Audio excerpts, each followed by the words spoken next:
Hello and welcome to the Talk Football Podcast. I am joined once again by what's becoming a regular co-host. Paul is with me. Evening. Evening. And this is going to be the season finale to this current run of shows. So it's going to be a bit longer than the usual pod, and we're going to cover many topics. And we're just going to have a general conversation and a general football ramble. So we're going to crack straight into talking what's current, and that is the Euros. And we're going to discuss England and what we think we've been like throughout this group phase, looking at the going into our last 16 tie. I'm going to let you start with that. Okie dokes. Well, all that keeps coming out of the camp is tournament football, which I think is code or PR spin, as I would call it, for being pretty boring. I think it has been pretty boring. Almost to a point where one player in particular, and I think he had a great game in the first game. If you look at the Croatia game, first of all, Phillips had a brilliant game. A lot of people have said that almost became that he was undroppable for the second game. I'm not a massive fan of playing two holding midfielders against what I would class as weaker opposition. And I don't think we needed two against Scotland. No, we didn't. The two of them act as a shield, don't they, for the back two, back four. I guess I can understand it if you're up against a decent team, and maybe the discussion as to who you would play in the Germany game. Would you have two pivots? I would play two in the Germany game. I think that warrants retaining the possession in that game. Which two would you play? Me currently, as long as Hendo's got enough fitness, I would go with Hendo and Rice, because I think Hendo offers maybe slightly more penetration on his passing than Phillips has shown in the last two games in the group. I 50% agree with you. I would bring Henderson back, because I think when he came on in the week, he started to pass the ball a bit more. He was a bit more progressive. And I also think he's a bit more of a leader. Yep, and also to get his leadership in. But I would play him with Phillips, because I think Phillips equally is more progressive in his passing and his movement than what Rice is. So they're two holders, and they understand that their job is to protect, but they're also better at starting attacks off than what I think Rice is. Rice is, well, personally, I don't see it. I don't see what he's got, but boys want to pay 50 mil for him, don't they? We did, yeah, when Frank was there. I like Rice, but I don't think he has a range of passes. I still believe that his best position is centre half, and being a centre half who could play balls out.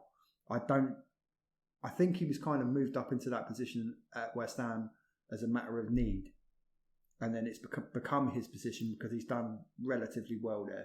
Which, when you've got a lot of other quality players around you in a Premier League team, is okay. But when you're coming into an international football and you're playing with players you don't play with regularly, I think you get found out of it. So I think that's... I get what you're saying with him. I kind of would still go with him, though, because I do think we need someone who will literally sit as a magnet in front of the back. I would go with the back three, though, personally, with wing-backs bombing on. So, okay, let's run through what would be our team for the Germany game then. So, I've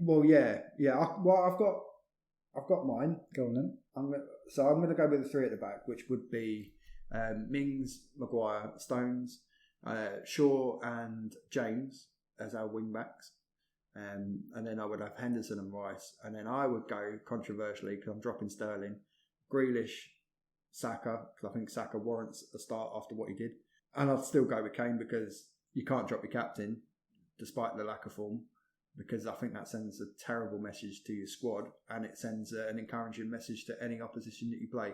You're dropping your captain and arguably one of the best strikers in world football. So Kane would play, and I think he just needs one in off the shins. Yep. So for me, that's what I would go as my 11. What would you go with? I wouldn't play a back three with Rice and Henderson. I think that's too defensive. So I'd have Maguire back in. I don't think he's great, but I think he's the best that we've probably got. So I'd have Maguire and Stones. I know why you want your boy in at right back, but I think I would go with Trippier for distribution, because I think we've been appalling when it comes to free kicks. Yes, and also because then he's more solid. Left back, probably Shaw. My two in midfield, as I said, Henderson and Phillips. Then Saka, as I said, he should be in the squad, and I think I'll tell you what, it's been a great call. I mean, he was borderline for me with my 26. You know, if anyone that listened to the England pod, I was close to putting him in my 26, and I kind of wish I had now. I just think the kid was an absolute breath of fresh air. Yeah, he was good. We needed someone who was going to break lines and make runs and be brave on the ball, and he did that where no one else was. Everyone else was playing crab football. He suits Kane, I think. I think him and Sterling either side of helps Kane, although I know Kane hasn't exactly played very well in these first 3 games, but I think the two of them will help to bring Kane out, and then obviously Kane up top, which means I've just realised that there's no space for Grealish in my 11. But I mean, this is the thing. I mean, I can understand where Gareth finds it difficult, because when you've got if you've got say 7 or 8 players that pick themselves because you've got no one else good enough, that almost makes your task a lot easier, I would think. But when you've got, you know, maybe 8 sort of good players and you can only fit them into 4 positions up front, I mean, either one of us has mentioned Sancho. No, I guess we both ruled Mount out because of COVID stuff. And obviously, that also rules Chile out at left back and all. But yeah, neither one of us went Sancho, and arguably, you know, he's had a fantastic season for Dortmund. But what we have done, which we've glossed over, is Foden. Foden is a darling, and we've dropped him. We've got no space for him, Sancho, or Grealish. I think we've picked 2 quite boring teams, moaning about tournament football. Yeah. And we've picked 2 teams with no creativity. Well, we have, quite pragmatic sort of. But I think then that's possibly as a consequence of what we've seen in the group. Quite possibly. You know, we were. I think everyone probably got a bit carried away. We all went into this thinking, look at all these, you know, Mount, Grealish, they're all going to play together. Well, no, in reality, you can only pick a couple of players behind Kane. And yet again, neither one of us has put Rashford in the team. Arguably, he hasn't had the best form going into the back end of the season. Equally, you could say the same about Sterling, which is why I dropped him. Because albeit he has scored 2 goals, he's the only one that scored, but I don't think he's particularly had a good tournament. No, but then he's played well. You know, if Kane had scored 2 goals by this stage, then everyone would be happy with him, wouldn't they? So but then that's his job. Keep him in the team. I mean, that's his job. Yeah, I think you've got to keep him in the team for that reason. I guess Calvin Phillips would be the one where you'd think. I guess with me, if it wasn't Germany, if we were playing a weaker opposition, although they're not that strong, but it might be just because of our age, and we know 1990, 1996. I think they've been quite fallible at the back, Germany, which you wouldn't necessarily associate them with. And in many ways, their squad, looking at their squad and looking what they've got, there's a lot of similarities actually between what they've got and what we've got. They've got a lot of really young, exciting players in forward areas that are not quite gelling, not quite doing it. But they've been relatively solid at the back. So that's a tough game. Yeah, I'm struggling to call it. I think we can do something, but I think we need to be a bit brave with the tactics. And albeit, we're talking about that and not picking defensive teams. My idea behind what I've done is I think if we press them in wide areas, because they tend to play a fairly similar sort of system, I think that they will probably go with the 3 at the back, with Guzans and whoever on the right as like stroke wingers, you know, wing backs. So I think that's where we could expose them, and which is why I went with Grealish and Saka, because I think both of them stretch teams, and in, you know, particularly Grealish, obviously, because he wins a ridiculous amount of free kicks, and we are pretty good on set pieces. Delivery hasn't been great, is it? Which is why I would have Trippier in. For his delivery. I mean, if I'm looking and if I'm trying to sort of step inside Gareth's head, I wouldn't be surprised if Walker starts at right back and Trippier starts at left back. I like Kyle Walker, but I think sometimes he just has what we used to call, when he played at Spurs, brain farts. I saw it in the game in the week. Like, he's got pace which gets him out of trouble and also gets his other defensive players out of trouble. but his ability to retain possession is poor. And I was watching it in the week and thinking, this is a Kyle Walker that played for Spurs, whereas the Kyle Walker that plays for City, because of the way City use their fullbacks, he kind of runs in field, doesn't he? Yeah. Whereas he's not asked to do that for England. So I don't know, I just don't think he retains the ball well enough. Whereas Trippier's got good distribution, both set pieces and also in normal play. Yeah. And he might not have the pace that Walker's got, but he retains the ball, he keeps the ball, and international football is really about. Yeah, I mean, I didn't pick Trippier in my 26, not because I didn't think he was good enough, but I just thought that bearing in mind we picked our 26 before Trent got injured, so I went with Trent over Trippier, but that weren't not to take anything away from Trippier. I mean, he had great season, and obviously a level of experience and leadership on the pitch, and I think arguably we may well. I mean, I'd go with James on the sentimental level. The right back slot, and I wouldn't take it. I actually think Luke Shaw's done really well in the 2 games he's come in. Yeah. I think he's been quite progressive on the ball and getting forward and being brave and being prepared to break those lines and step forward. Same with Maguire when he came in for the 3rd game. We hadn't had anyone to bring the ball out from the back, and I think to take the pressure off the midfielders to make those passes, you do need someone to be brave and step forward on the ball and do that. So I'm quite happy with that. So what's your prediction? Heart, obviously, England. I think it will be tight. I don't think there'll be obviously a great amount of goals. I'm going to go, we haven't conceded. I think we're fairly solid at the back. I'm going to go 1-0. 1-0 England. In normal time? In normal time. I think we're going to bore the life out of them. I think we're going to get midfielders around their creative players. I think we're going to try and. I would expect Phillips to shadow Kimmich in midfield and stop him playing. That's their passing focal point.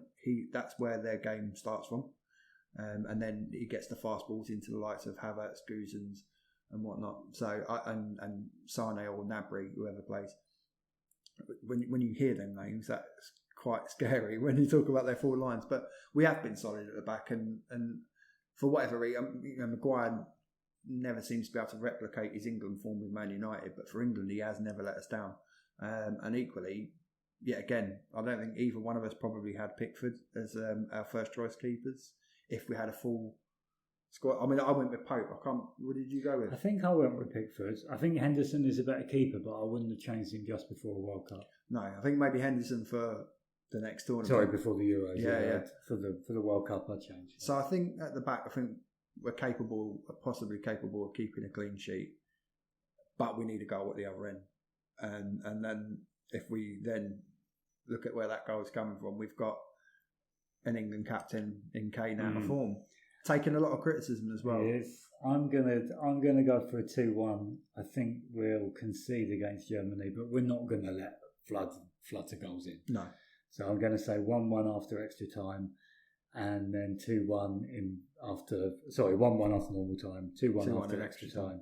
And avoiding the dreaded penalties. Yeah, I can't face penalties. I don't want penalties. And one of the 2 goals. We just know what happens, don't we? Yeah. And one of the 2 goals will be scored by Harry, and that'll kick off the tournament. For anyone that may be listening to this that is of a younger age, and bear in mind, me and Paul are both 42.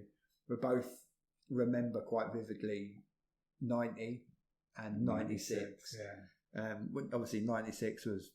We were, pair of us was like 17, and phenomenal memories. 96 was an amazing summer, wasn't it? Yeah, I mean, I can't listen to the minute Three Lions comes on, and World in Motion for that matter, the hair on my neck goes up straight away because I can just hear and picture and just feel. It was a great time in England, wasn't it? And because you had obviously the Euros going on, the team were doing well. You had Britpop.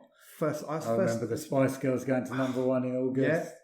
And this was really bizarre, which I thought about this the other day, is you had all that optimism and Tony all that Blair, kind New of, Labour. Well, but the thing is, in '96, Blair was still in opposition, so John Major was Prime Minister. A failing Conservative Prime Minister. Where have we heard that before? Oh, God. Yeah.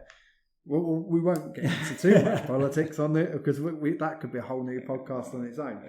But yeah, I haven't felt that kind of wave albeit this is about as close to being a home tournament as we it's could not possibly completely get. home tournament, and you can't have 90,000 people at Wembley, can you? Albeit, if we can get to the semi, which will be back at Wembley, then there will be 60. Well, if we get past Germany, then the next round, the quarters is Ukraine or Sweden. Yeah, Ukraine or Sweden would be Ukraine or Sweden, and I think that would be played. If I remember rightly, I have to double check. It's the one game that wouldn't be at Wembley. Yeah, and I think it'd be in Copenhagen. Where you can have a full crowd, I think.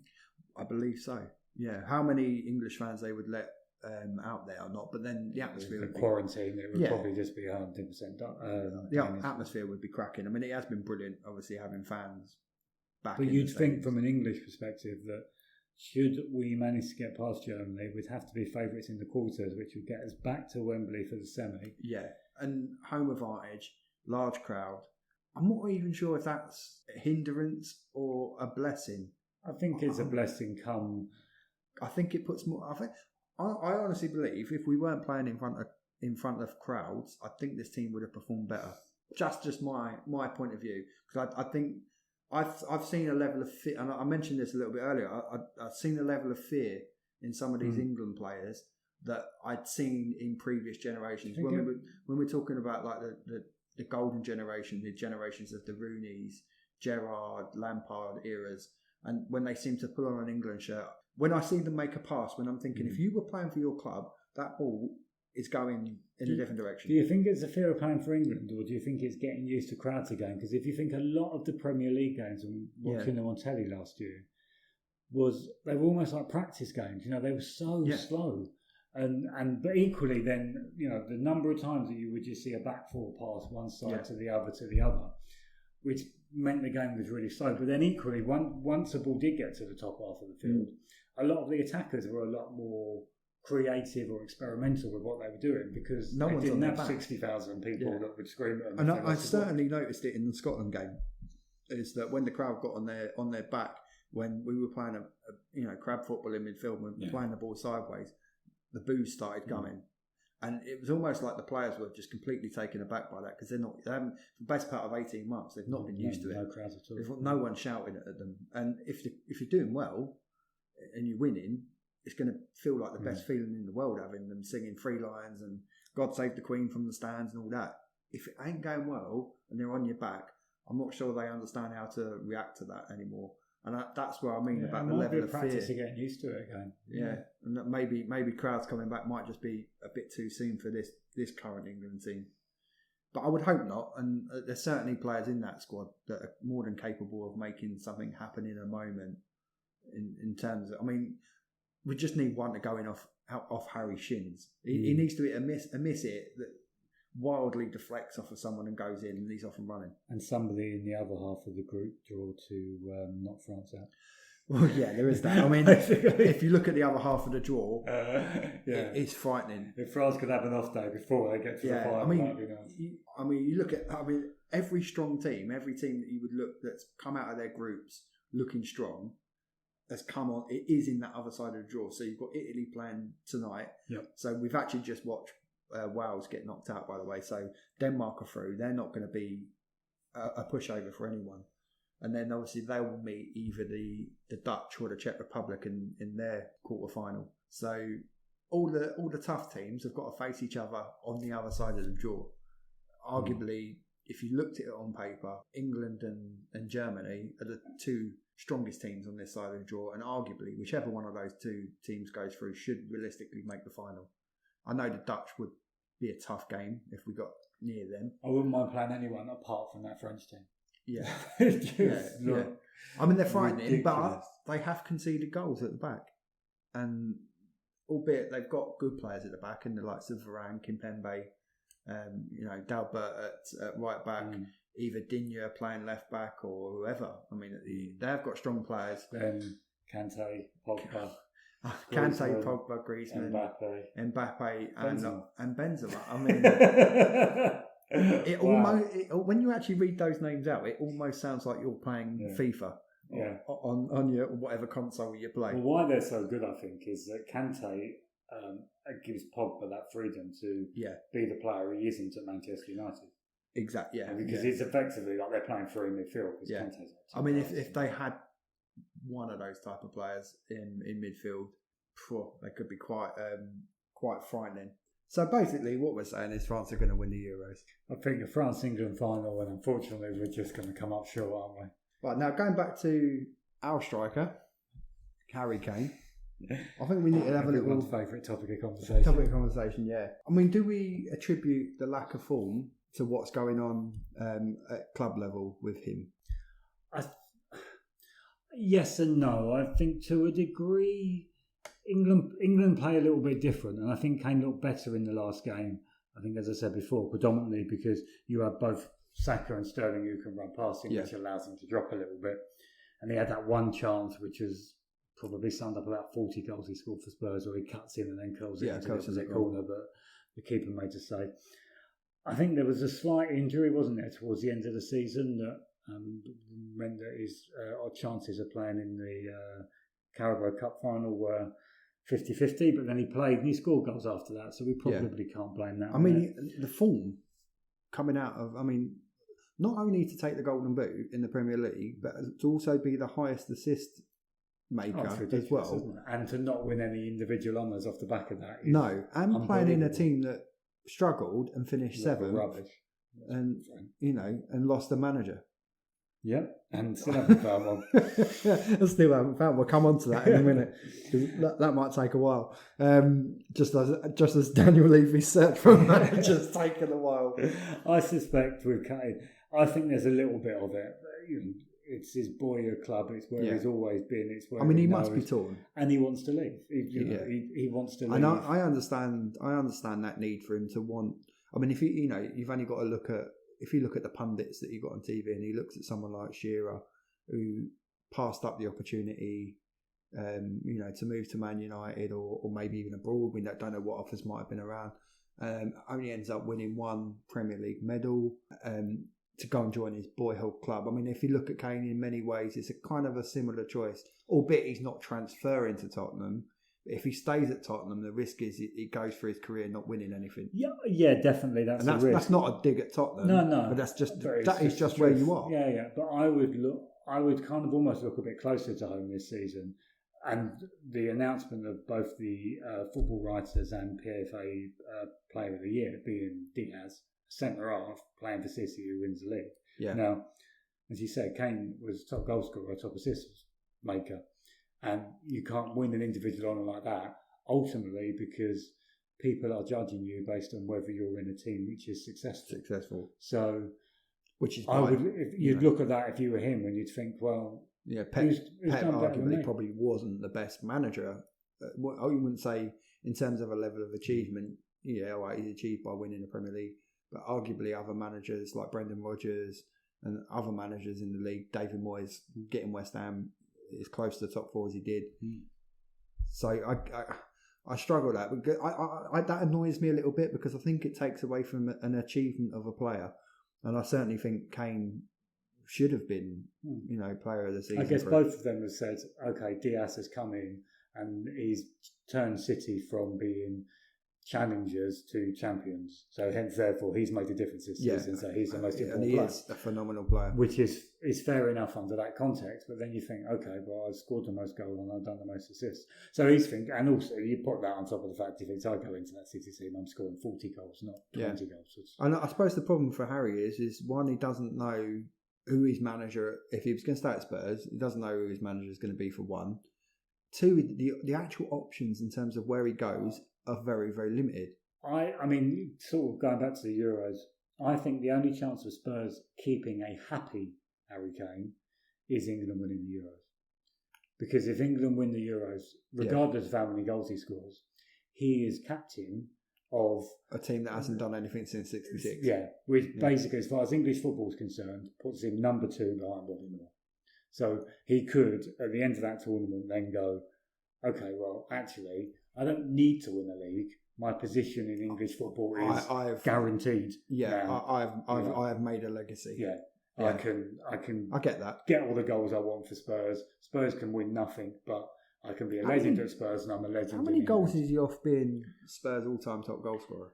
It's Jimmy Greaves was, I think it's around 262, and Kane is on around 220. So if he had a phenomenal season and got about 40 goals, he would be there or thereabouts. So arguably, if he stays, within the next 2 years, he then becomes Tottenham's leading all-time goal scorer.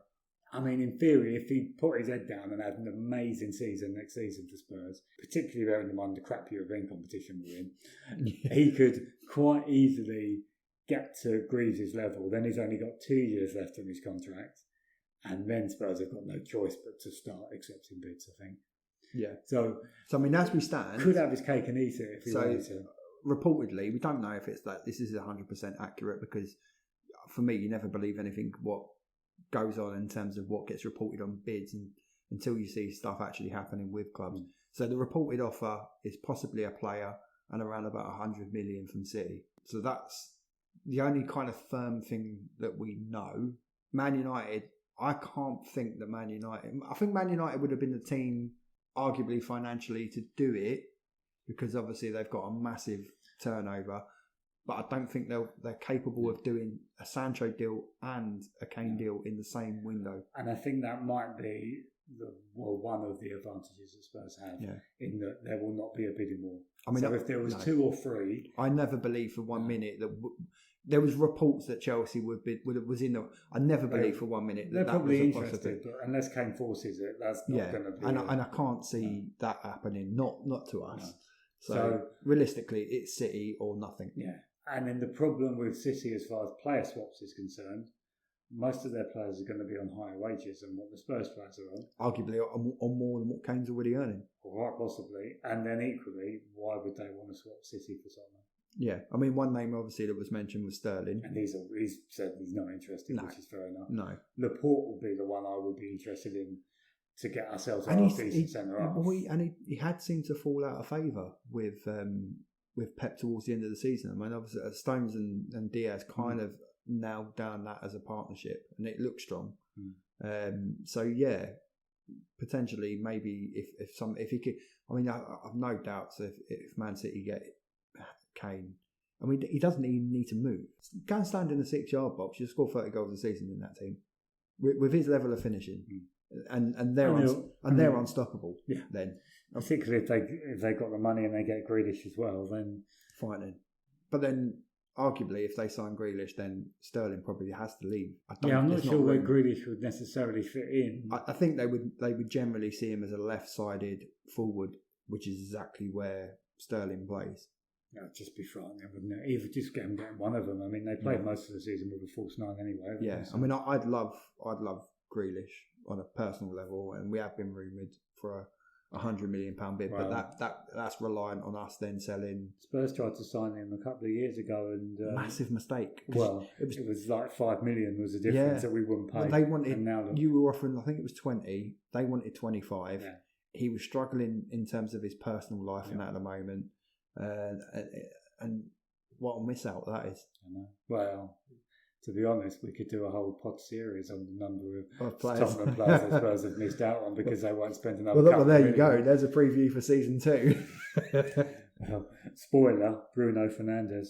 Yeah, we were the only team that had a serious bidding. Dare I mention Willian? That's a bit different. When you paid for it, you paid for his flight and his medical. We got a song about it. Well, that's a bit like with Petit, where Petit went to met Sugar at White Hart Lane. Yeah. Spurs paid for his cab to go down to Arsenal, where he then ultimately signed.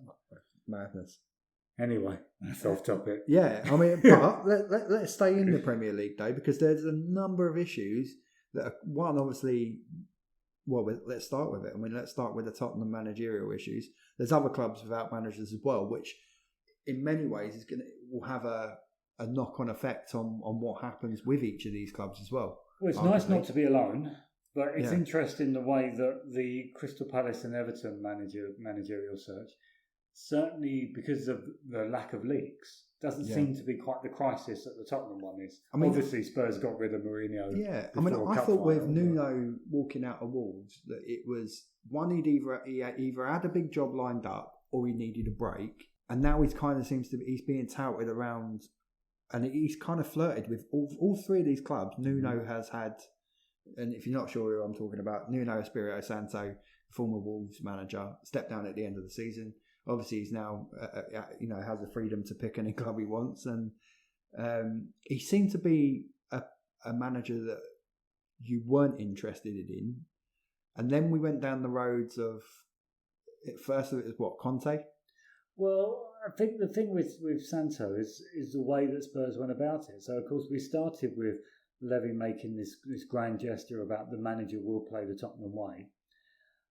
And that's fine. And then we get a director of football in, an Italian director of football, who decides, no, we want to be more pragmatic, exactly.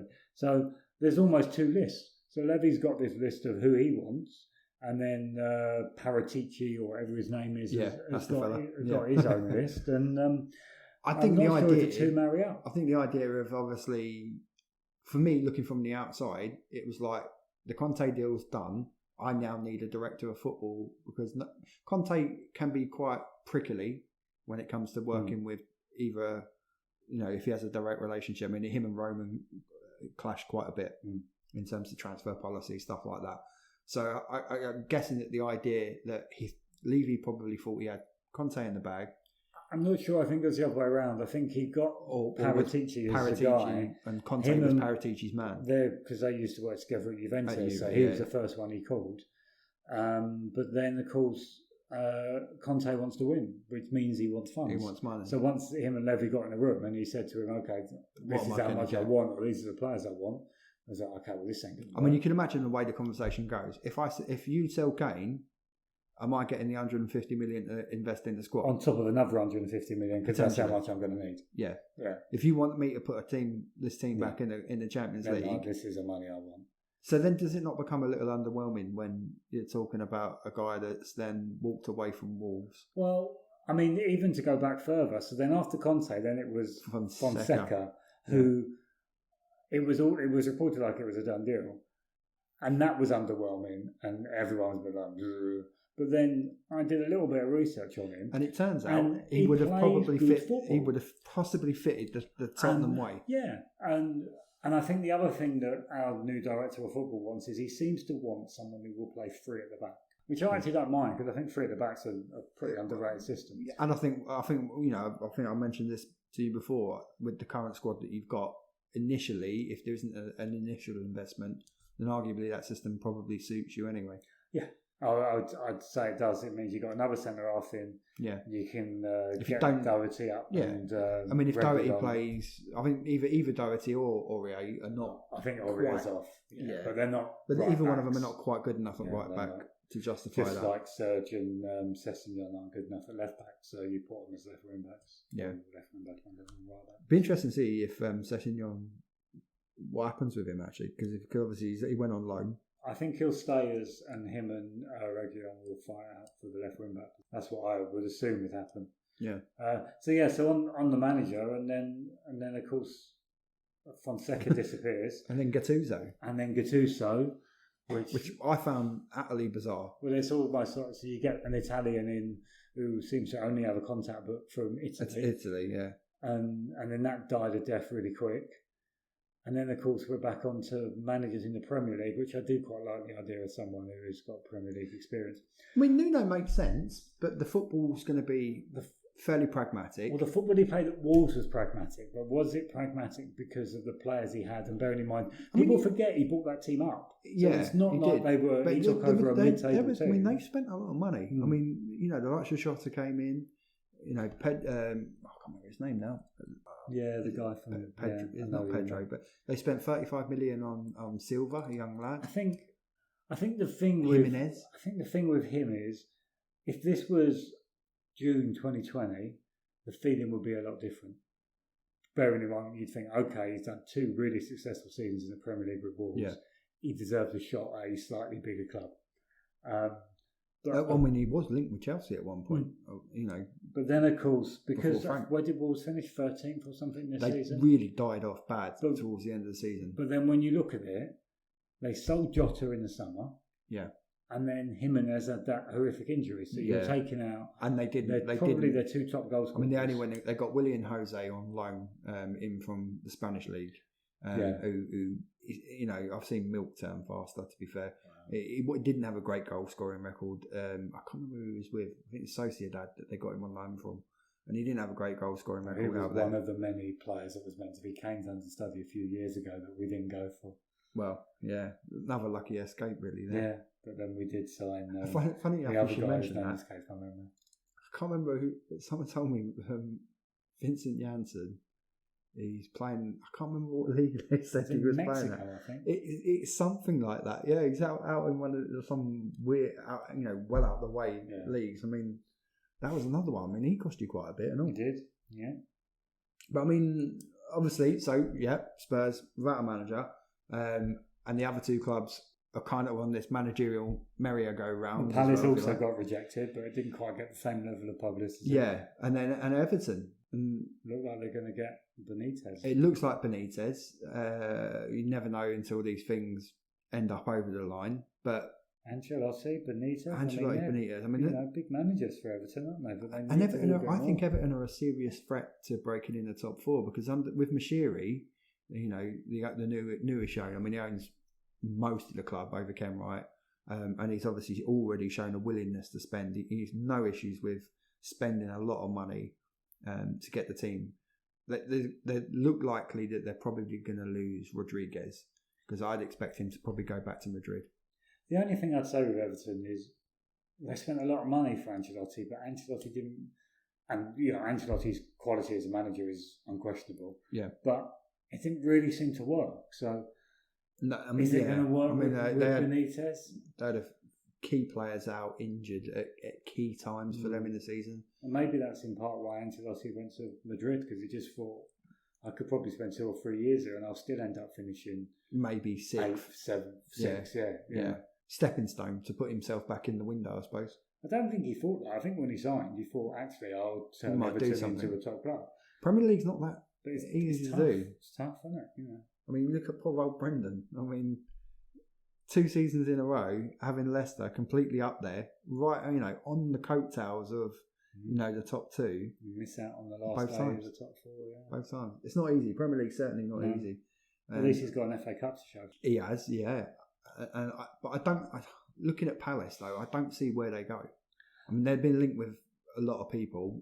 Well, Palace are interesting, even wider than the managerial search, because didn't they have something like 12 or 13 players that were out of contract? Yeah, and a squad that's fairly aged. There were a lot of players the wrong side of 30. I think they kept Benteke. They extended his contract, but then I think Townsend is a player who's out of contract. Wilf, again, is, making noises about a move. Which I guess is fine if you bring the new manager in and then at least he gets to choose his people. But same with Spurs. It's like Spurs stopped pre-season training in 10 days, so I assume Palace will be the same. Yeah. And there's no manager and they're potentially only going to have like a squad of 12 or 13 senior players, yeah. And there's no evidence that they've got any kind of like youth system in place where a lot of good young kids will be coming through to supplement that. Maybe they have. Maybe there's a couple. Maybe this is why Roy's walked. Maybe Roy's looked at it and thought, do you know what? If they don't sign me some players this season, I'm not bowing out on my career with a relegation on my record. And I think that's a realistic possibility for Palace. Unfortunately, it is this issue. You'd worry for Palace, particularly as Sahar's going to push for a move again, isn't he? So if he goes, so that unsettles the squad. And they're not going to be getting because of the pandemic and because it's another year on for Sahar. Yeah. You're not getting 100 mil or 80 mil. I think he's like 28 this year as well. So for him, it's kind of almost if it's going to be a reasonably big move, it's now or never. Yeah. But where? Well, I don't see the options. I mean, going back to United, abroad maybe. Abroad for him would probably work. An Inter Milan or somewhere like that. But I don't I think he'd be wary of a move to somewhere he maybe doesn't know, i.e. outside the country, because when he moved to Manchester, albeit when he was young, it was too big for him. It was too big. Despite the talent, it was too big. He's a player I really like, and I think he's a player that will be better surrounded by better players. And he's a player I'd like to see at Spurs. If you didn't have Bale back, if Bale didn't return on loan, I think you're quite in a position of believing that Bale might retire. I think you mentioned it before. You thought Bale, you might retire after this championship. But then there's a World Cup we're practically a year away, and he's never played at a World Cup. So did they win? I'm sure they won their first qualification game as well. Yeah, I think they're still in with a shout. I guess for him, it depends on how good he thinks he is. So in spells, he was good. He was good for Spurs. There's talking that him and Ancelotti get on well, and maybe he'll get one. Maybe there's a route back at him at Madrid. Yeah. I mean, I guess Madrid, from a league perspective, may be better because he'll be surrounded by better players. Slower level of play, isn't as competitive, less physical. League. Yeah. I'm not sure if he necessarily cuts it at Champions League level anymore, but for the league, I think he could possibly do it. But I mean, I'd take him back just so I can see him. Yeah, I mean, to be honest though, looking at Madrid, I think that they're in a little bit of trouble themselves because yet again, you're looking at their star players. Arguably, their star player who played second fiddle for best part of a decade to Cristiano Ronaldo. Arguably, he's the wrong side of 30 in Benzema. Bale, is what 31, 31, 32. And who else? They haven't really got anyone else. No, I guess Bale's thing now will be that Ramos has just gone. He'll feel that he'll go back to Madrid and he's respected and loved by the manager, but he knows he still won't be respected and loved by the fans. Whereas if he was at Spurs, he'll obviously be respected and loved by the fans and the whole club. Because pre-Ancelotti going from Everton, there was rumours linking him with a second loan move back to England if Spurs didn't take the option up with Everton. And I could see that, to be honest, because the link with Ancelotti. I'd like to see him back, but I guess it wouldn't. Levy will try and do another deal on the wages. So, which is, to be honest, on that one is fair enough because it's a lot. I mean, if you take it on the performance level, then I would certainly expect a drop in wages. It's not so much the performance because when if you look at his goals per minute ratio, it was the best last season. Yeah, it's the fact that he can't play 2 games in a week, so he can't play Saturday, Wednesday, Saturday. So you have to make a decision that you play him Saturday and then Saturday, or you play him midweek and then you play him the other midweek, which therefore means that you've got a player for 20, 25 games as opposed to 40 or 50 games. Yeah. So should you be paying 200, 250, 300,000 pounds a week for a guy who is only playing half the games? Whereas if you signed a Sahar, you're going to get he very rarely gets injured. So you would think he'd be a consistent starter and performer. I mean, in terms of other Premier League transfers, obviously one we've read about this week, which is rumoured to be happening, which is Ben White. I think that's a good deal for Arsenal. 50 million to Arsenal, and Arsenal reportedly are going to be spending. Both of us are not quite sure where they're getting this money from, but obviously they have got a wealthy owner, so there is that. But he hasn't shown any kind of history of doing it before. I think Arsenal might surprise a bit next season. We talked about Saka earlier. Smith Rowe is obviously a very good player. Yeah, Ben White. They've got a few other good young players. I mean, I'd like to see Eddie Nketiah get a shot there because I expect Lacazette will probably go. I wouldn't even be too surprised if Aubameyang moved on. It's interesting that very little has happened, I guess because of the Euros, but it will mean that by the time all the players come back pre-season, it's going to be a hell of a rush. Euros, it's going to be really busy, isn't it? Yeah. I mean, I haven't looked, but I'm expecting that transfer window will close end of August. I would say September 1st-ish. Yeah, exactly. Yes. So there's not a great deal of time to get stuff done. Clubs obviously are probably a little bit wary of making, particularly for any players that are involved in the Euros anyway, still wary of making moves for anyone now because they could get injured. Yeah, and I guess with the pandemic as well and the clubs not having any money, that we're probably waiting for one big deal to kick everything else off. Yeah. So as an example, it probably all fits around City. So if City spend 100 million on Grealish, all of a sudden Villa have got £100 million burnt in their pocket. Or if they do the same with Spurs. Apparently reports this week that Liverpool are eyeing up John McGinn. And Villa are saying, well, I mean, straight away they've gone out there and said, well, if you want to talk about that, we're talking 45, 50 million, which obviously is not. John McGinn's not worth that kind of money, but you get where Villa are coming from with it. I wonder if there'll be very few transfers because of unless City can move early for Grealish, because they know it's unlikely they'll move early for Kane because of the way that Levy works. So that deal will happen late. So there won't be money floating around the system. So I think you could see in the main, other than maybe the odd deal. I mean, in theory, I guess Brighton will have 50 mil to spend, but they're going to be spending that probably in the lower leagues or down the bottom. And realistically, they'll probably look at spending that across maybe 3 players to strengthen the squad as a whole. Albeit, I think they've re-signed Danny Welbeck on another year's contract, so that takes a little bit of pressure off in terms of. To be fair, if you can keep Danny Welbeck fit, he's a decent enough striker in the Premier League. But we all know that he's not going to stay fit. No. So arguably, for Brighton, 1, hanging on to their manager. 2, because if it doesn't work out with Nuno at Spurs, I fully expect that'll probably be the next port of call. Mm-hmm. But then that means that Levy's got to pay a transfer fee. Which I don't think we've got the money for, because it does seem to be we're chasing managers that are available for nothing. Which obviously you would think that then they want to put that money then back into obviously the playing side. But Brighton, towards the end of the season, they probably came quite perilously close to dropping out of the league. And people are already eyeing up Basuma as well. Lamptey, once he's back fully fit, there was interest from Germany. I know Munich were looking in his direction as well. So we're just waiting for that one big transfer. Once that happens, and the rest of it kickstarts everything in. It's probably going to be City that do it. Although I think we're going to spend. Rumours are that Tuchel's got another 200 million to spend. Not quite sure. It seems to be we're getting a bit pally with Dortmund. I think whoever gets Haaland is massive.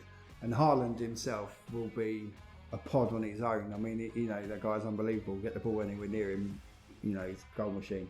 And that is where we're going to bring it to an end. And that is the end of the season finale episode of Talk Football. So I'm going to thank Paul for joining me on this episode. No worries, loved it. And I'm sure Paul's going to be back on the premiere episodes of season 2. We're going to get them all prepared for you. And we shall see then that we will be doing the odd bonus episode just to finish off the Euros. But the next main episode will be coming just before the start of the new season, and we'll be previewing the Premier League season and seeing where we are. And never know, Spurs might have a manager. Don't hold your breath. We won't hold our breath. So thank you for listening to the Talk Football pod. We really appreciate everyone that's downloaded every episode.